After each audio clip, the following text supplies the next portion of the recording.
Stephanie from Mrs. D's Corner. I am so excited to share this news with you today that today is finally the day for digital adapted work binders.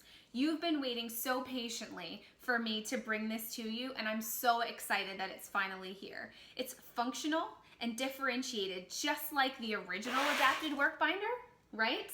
But there's no Velcro, no printing, no cutting, no laminating. What? All you need is a Google Drive access and a tablet. So an iPad or an Android tablet, anything that will give you access to Google is all you need. So I want to take you inside and show you how it works. So let's get started. So what you're going to see when you open up the file is you're going to see all of these pages. Now you can scroll over here as if you were in PowerPoint, or you can go like a book and swipe next and go back and forth between the pages that way. To edit the boxes that are below the line, you're going to double click on a tablet, single click on a computer, and simply type in the letters. So this is the last name page. You're going to do the same thing for each one. If you want to copy a box, if there's not enough boxes down here, you're just going to single click on it and click copy, click out of the box, and then click paste, and it will give you an extra manipulative box. If you need to delete boxes, simply highlight the box and click delete. What you're going to be left with when you're finished doing that and adding all the other pieces in is you're going to mix up your student's name down here. It works the same as if you were working in a traditional adapted work binder, except it's digital. So you're just going to tap the pieces and move them to spell the child's name, except you won't be moving them, the child will be moving them. And if you see how I accidentally made that larger, there's an arrow up here, it's just the undo button, and you can move it back. Okay, so you're going to do that for first name, last name, birth date. I know how old I am. To increase the level of this skill, to make it more difficult, you can add in multiple numbers to make sure the child knows how old they are. I also added year. So if you're using this with a child who is 1 year old, you can, if you don't want to use that, you can delete it, or to increase the skill, you can keep it there. The same for the phone number. These boxes up here are not editable, only the boxes below the line. The same here. You're just going to click and move. You're going to put the child's address in first.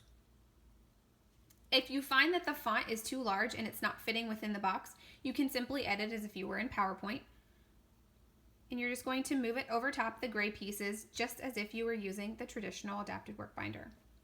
For the calendar, you can type in here what the month is, type in there what the year is, or use these manipulative and editable boxes at the bottom to move them around. So it is June. Let's delete this because it's in the way. It is 2017. Let's delete that because it is in the way. Now, you may be asking, how are we supposed to edit all these numbers? I don't see the number manipulatives on them.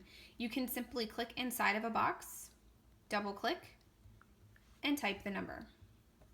You will do that and add on to it each day of the month.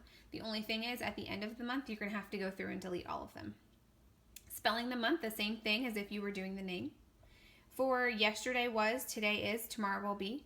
You'll do the same thing as if you were working in the regular binder, and just manipulate the pieces.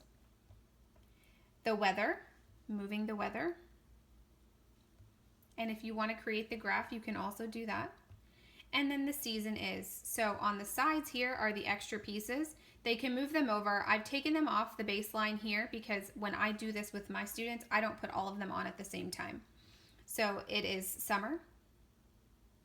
And the clothes that I can wear are tank tops and bathing suits, shorts, or t-shirt, whichever you deem appropriate. Your other pieces are here on the side. At the end of this lesson, you might be wondering, how do I get a child to put these pieces back? Or how do I clean this binder at the end of the day? You're going to teach your child to do this. So you're going to teach the child that after you've gone through and checked to make sure that everything is correct, you're going to have that child put back. That's the phrase that we use in my classroom, put back. Okay, put back. So they'll just click on each one and they'll manipulate it and put the pieces back. They may put them back in order, they may not. If they do start putting them back in order, you're going to want to teach them to put them back out of order.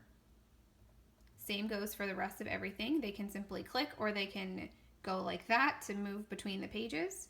They're just going to put all of the pieces back where they belong. That way tomorrow when it's time to do their morning work, it's ready to go for them and you don't have to do it at the end of the day. Same goes for these. You're just going to put them back. And they simply fit below the baseline as if you were working in the traditional work binder.